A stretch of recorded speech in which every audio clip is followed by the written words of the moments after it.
नागपूरमधील शांतीनगर आणि पारडी या परिसरामध्ये वादळी वाऱ्यासह पावसाची हजेरी दरम्यान आज आणि उद्या पूर्व विदर्भामधल्या काही भागात वादळी वाऱ्यासह गारपिटीचा अंदाज आहे। नागपूरकरांची तहान भागवणाऱ्या तोटला डोह या आणि कामठीखेरी या प्रकल्पात पुरेसा जलसाठा आहे। हिंगणा तालुक्यातल्या काही गावांमध्ये पाण्याची समस्या 15 टँकरद्वारे पाणी पुरवठा होत आहे। आळंदीमधल्या इंद्राणी नदी पुन्हा एकदा फेसाळली। केमिकल मिश्रित पाणी नदीमध्ये सोडल्याचा स्थानिकांचा आरोप आहे। प्रशासनाकडे दखल घेण्याची मागणी केली जाते।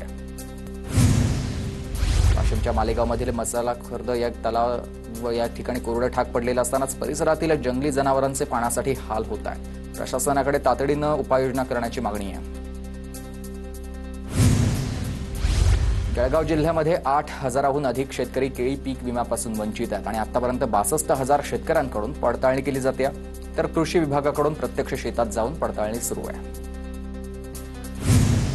नाशिकच्या मालेगावमध्ये पाण्याअभावी सुशोभीकरणासाठी लावलेली झाडं सुकली आहेत। शहरातील झाडांचं आता मनपाचंच त्या ठिकाणी दुर्लक्ष होत आहे। झाडांना पाणी देण्याची पर्यावरण प्रेमींची मागणी आहे।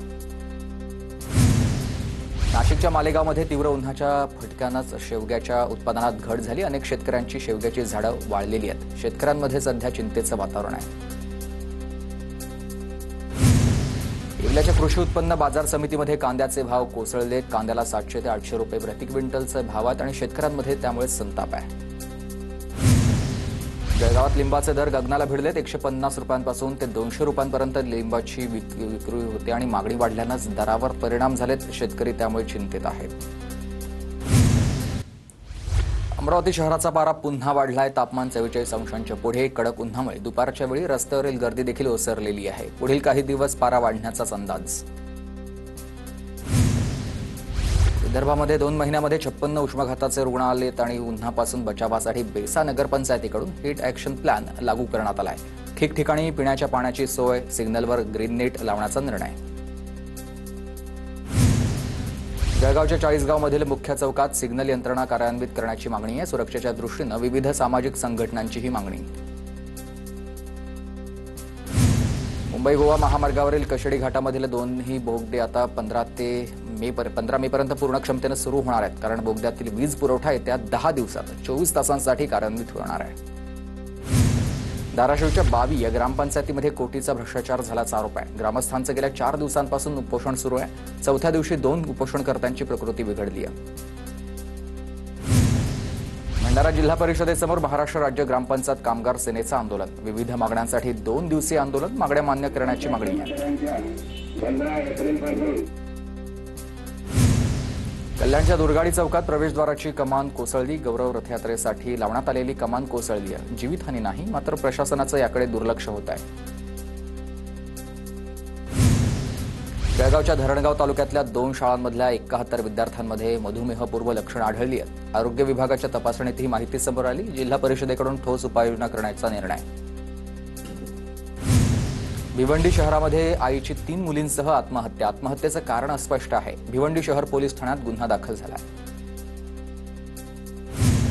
पाण्याची टाकी साफ करताना 2 कामगारांचा गुदमरून मृत्यू झाला। सोलापूरच्या अक्कलकोट रोड MIDCतली घटना आहे। संबंधित मालकावर गुन्हा दाखल करण्याची नातेवाईकांची मागणी आहे। अंघोळीसाठी गेलेल्या 2 तरुणांचा कालव्यात बुडून मृत्यू झालाय। गोंदियाच्या सालेकसा तालुक्यातली घटना आहे। प्रशांत पटेल आणि प्रतीक बिस्ने असं मृतांची नाव आहेत। नागपुरामधील भांडेवाडी परिसरात एका तरुणाची धारधार शस्त्रानं हत्या। सतीश मेश्राम असं हत्या झालेल्या तरुणाचं नाव आहे। 3 संशयित पोलिसांच्या ताब्यात। पुण्यातील नवले पुलाजवळ अपघाताच्या 2 घटना। ट्रकनं दुचाकी वाहन चालकाला चिरडलंय। दोन्ही अपघातामध्ये दुचाकी चालकांचा मृत्यू झालेला आहे।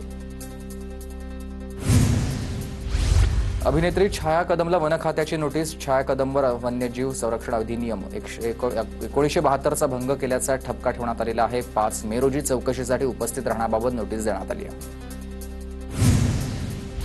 धुळ्याच्या असरपाणी या परिसरामधून 20,20,000 रुपये किमतीचा 360 किलो गांजा जप्त झाला। एकाला अटक। शिरपूर पोलिसांची कारवाई आहे।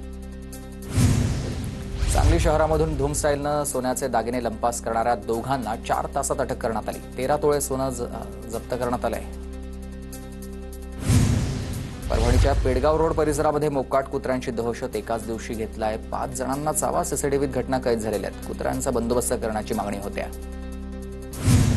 चंद्रपूरमधील तामसी घाटामध्ये बेकायदेशीर रेती उत्खनन, सामाजिक कार्यकर्ते अभय मुनोते यांनी उपविभागीय अधिकाऱ्यांकडे तक्रार केली, चौकशी करण्याची मागणी केली आहे.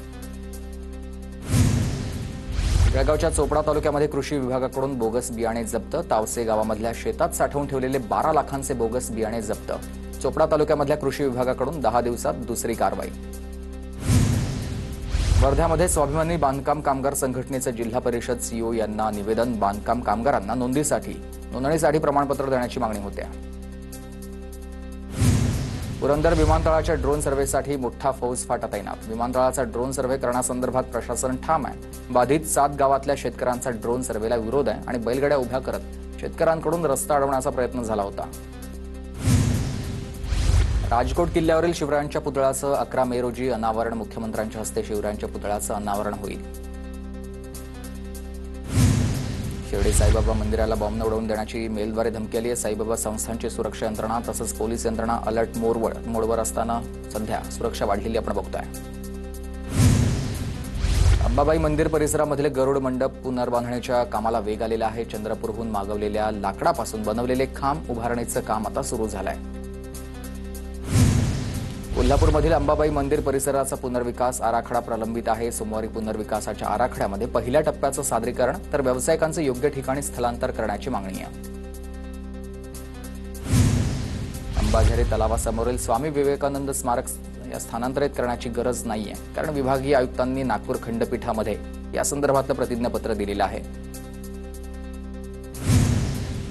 सिद्धेश कदम यांची कोल्हापूर महानगरपालिकेला अचानक भेट. पालिकेला भेट देत प्रदूषण नियंत्रणाबाबत उपाययोजनांचा आढावा घेतलेला आहे. प्लास्टिक निर्मितीला कारणीभूत ठरणाऱ्या कंपन्यांवर कारवाईचे आदेश दिले.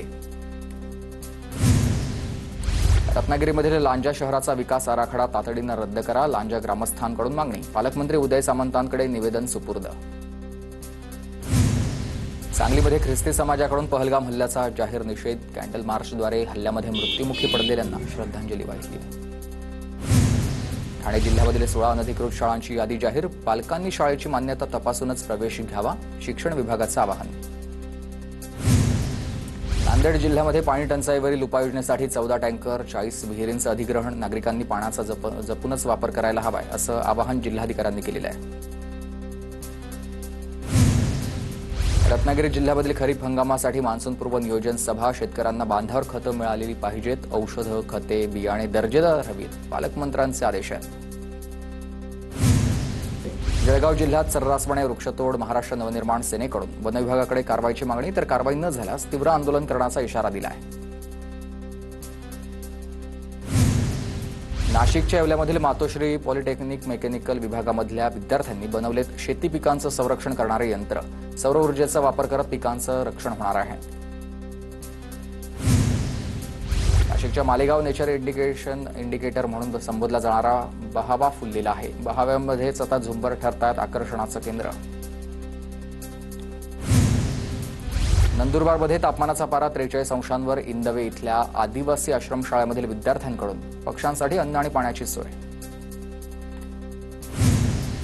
वाशीमध्ये इयत्ता 5वी मध्ये शिकणारा शरद नागुलकरचा पर्यावरण संरक्षणाचा छंद आहे. शरदकडून आता 800 दुर्मिळ आणि विविध झाडांच्या बियांचा संग्रह करण्यात आलेला आहे. अमरावतीमध्ये 3 दिवस चालणाऱ्या all India federation cup kabaddi स्पर्धेचं उद्घाटन. देशभरामधील 9 राज्यातील पुरुष आणि महिलांचे कबड्डी संघ अमरावतीत दाखल झालेत.